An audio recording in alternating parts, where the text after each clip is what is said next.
నమస్తే.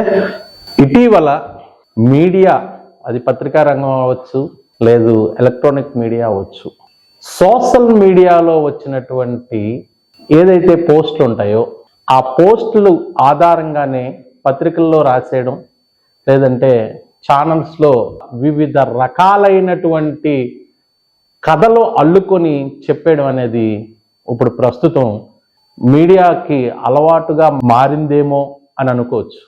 ఎందుకంటే ఇటీవల పరిణామాలన్నీ కూడా, అది చిన్న చిన్న ఛానల్స్ అవ్వచ్చు, చిన్న చిన్న పత్రికలు అవ్వచ్చు, పెద్ద పెద్ద పత్రికల వరకు కూడా ఇదే విధానాన్ని కొనసాగిస్తూ తమ యొక్క రేటింగ్ ని పెంచుకోవడం కోసమని చెప్పి దాన్ని పూర్తిగా పరిశీలించుకుంటా, దానికోసం నిజానిజాలు తెలుసుకోకుండా పత్రికలు అయితేనేమి, ఛానల్స్ అయితేనేమి కొన్ని అసత్యాలను కూడా ప్రచారం చేస్తున్నాయి అని మనం ఈ సందర్భంగా చెప్పుకోవచ్చు. ఈ విషయం ఎందుకు మాట్లాడవలసి వస్తుందంటే, ఒక 2-3 రోజుల నుంచి అనకాపల్లి జిల్లా కలెక్టర్ అయినటువంటి ఒక మహిళా అధికారిని విజయకృష్ణన్ మీద సోషల్ మీడియాలో విజయకృష్ణన్తో గాజువాక ఎమ్మెల్యే పల్లా శ్రీనివాస్ బామ్మర్ది మురళి అనే వ్యక్తి కలెక్టర్ భుజంపై చేయి వేసి విక్టరీ సింబల్స్ చూపిస్తున్నారు అనేది అది సోషల్ మీడియాలో వస్తే దానినే ఆసరాగా చేసుకొని పత్రికల్లో కూడా రావడం అనేది నిజంగా దురదృష్టకరమనే చెప్పొచ్చు. అది ఎంతవరకు నిజం, అసలు దాని వెనకాల విషయం ఏంటి అని కూడా తెలుసుకోకుండా ప్రచురించడం అనేది అది వాళ్ళ యొక్క విజ్ఞతకే వదిలేయాలి.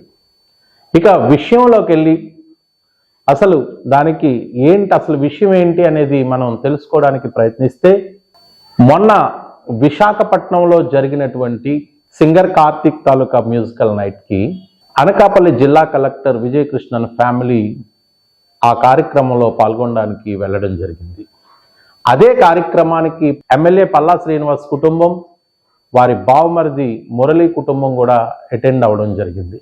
కార్యక్రమం అనంతరం అక్కడ కలిసినటువంటి కలెక్టర్ విజయకృష్ణన్తో పల్లా శ్రీనివాస్ వాళ్ళ బావమరిది ఏదైతే మురళి ఉన్నారో అక్కడ ఆమెతో పాటుగా ఫోటోలు తీసుకున్నారు. అనకాపల్లి జిల్లా కలెక్టర్ ఉన్నారో ఆమె విధులలో ఉన్నప్పుడు మాత్రమే తను కలెక్టర్ హోదా ప్రదర్శించడం అనేది చాలా మందికి తెలుసు. అదే ఈ జిల్లాలో పనిచేస్తున్నటువంటి ఉద్యోగులందరికీ కూడా ఆ విషయం తెలుసు.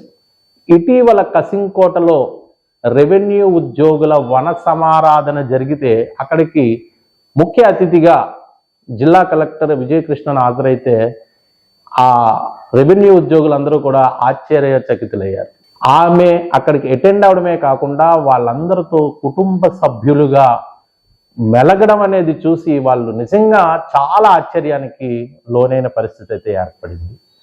అంటే ఈ విషయం ఎందుకు చెప్పవలసి వచ్చిందంటే, తను జిల్లాలో ఉన్న ఉద్యోగులతో అయితేనేమి, ప్రజలతోనైతేనేమి ఎంత సన్నిహితంగా ఉంటారో అన్నదానికి అదొక ఉదాహరణ తెలియజేస్తుంది. ఇక ఈ మురళి ఏదైతే ఉన్నారో ఆయన ఐక్యూ ట్రావెల్స్ అనే ఒక ట్రావెల్ సంస్థను నడిపిస్తున్నారు. సుమారుగా జిల్లా కలెక్టర్తో ఆయనకు 5-6 ఏళ్లగా పరిచయం ఉంది. ఆ పరిచయంతో ఏదైతే ఆ కార్తిక్ మ్యూజికల్ షోలో ఈ మురళి ఐక్యూ ట్రావెల్స్ మురళి ఎవరైతే ఉన్నారో తను కలెక్టర్ని అక్క ఫోటో కావాలి అని అడిగితే ఫోటో తీసుకున్నటువంటి పరిస్థితి. వారి కుటుంబ సభ్యులతో ఫోటో దిగారు. కానీ ఆ ఫోటోలో కూడా ఏదైతే ఎమ్మెల్యే పల్లా శ్రీనివాస్ వారి సతీమణి, మురళి సతీమణి, మురళి కలెక్టర్ వీళ్ళందరూ ఉంటున్న ఫోటో ఉండగా ఓన్లీ వీరిద్దరిది మాత్రమే వేయటం ఎంతవరకు కరెక్ట్ అనేది కూడా ఒకసారి ఈ మీడియా రంగంలో ఉండి మనం చేస్తున్నటువంటి పొరపాట్లు ఏంటి అనేవి కూడా తెలుసుకోవడం తప్పకుండా ఇక్కడ ఆవశ్యం అనేది ఉంది.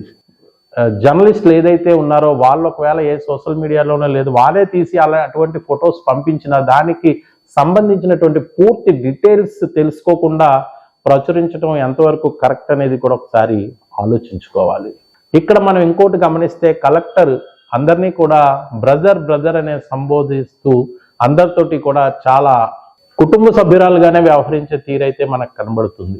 ఇక నాకు ఉన్న అనుభవం ప్రకారంగా గతేడాది జనవరి 26 రిపబ్లిక్ డే రోజు కలెక్టర్ బంగ్లాలో జరిగినటువంటి కార్యక్రమంలో కూడా అనకాపల్లి జిల్లా కలెక్టర్ తొలిసారిగా అనకాపల్లి జిల్లా ఏర్పడిన తరువాత గతేడాది మాత్రమే ఈ రిపబ్లిక్ డే ఈవినింగ్ కార్యక్రమాన్ని ఆమె ఏర్పాటు చేసినప్పుడు ఆమె ఈ జిల్లా అధికారుల కుటుంబాలతోని అధికారులతోని ఆ కార్యక్రమంలో ఆ ఫంక్షన్లో ఎంత చక్కగా వాళ్ళందరితోటి కలిసి ఒదిగిపోయినటువంటి స్థితి ఉందంటే ఆ పరిస్థితిని నేను కల్లారా అక్కడ ఉండి చూడటం కూడా జరిగింది.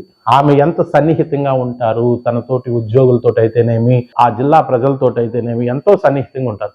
అలాంటి ఒక మహిళా అధికారిని మీద ఇటువంటి కథనాలు రాసేటప్పుడు కాస్త ఆలోచించి అవి ఎంతవరకు కరెక్ట్ అనేది పక్కా ఆధారాలతో రాసుంటే బాగుండేదేమో అనేది అనుకుంటున్నాను. ఇక్కడ ఇంకొక విషయం కూడా గమనిస్తే, తను చేస్తున్నటువంటి అనకాపల్లి జిల్లాలో తను ఇప్పటికీ చేస్తున్నటువంటి విధానం అయితేనేమి, ప్రజా సమస్యలపై తను తీసుకున్నటువంటి నిర్ణయాలు అయితేనేమి కొంతమంది రాజకీయ నాయకులకు గిట్టడం లేదనే వ్యాఖ్య అయితే మనం సాధారణంగా మనకి తెలుస్తుంది. అలాంటి వాళ్ళు ఎవరైనా ఈ విధమైనటువంటి రాతలు రాయిస్తున్నారా అనేది కూడా మనకిక్కడ సందేహం కలగక తప్పదు. ఎందుకంటే గతంలోనే కొంతమంది రాజకీయ నాయకులు ఈమెపై సీఎం చంద్రబాబు గారికి అయితేనేమి కంప్లైంట్లు కూడా ఇచ్చారనే వార్తలు కూడా చక్కర్ల కొట్టిన ఈ నేపథ్యంలో ఆమెపై ఏమైనా ఇటువంటి కుట్రపూరిత రాతలు రాయిస్తున్నారేమో అనే అనుమానం కలగక తప్పదు. ఏదైతేనేమి ఒక మహిళా అధికారిని మీద ఇటువంటి రాతలు రాయడం అనేది ఆ పత్రికలకైతేనేమి, ఆ సోషల్ మీడియా వాళ్ళకైతేనేమి ఇది ఎంతవరకు కరెక్ట్ అనేది ఒకసారి ఆలోచించుకోవాలని చెప్పి తెలియజేసుకుంటూ థ్యాంక్ యూ సో మచ్.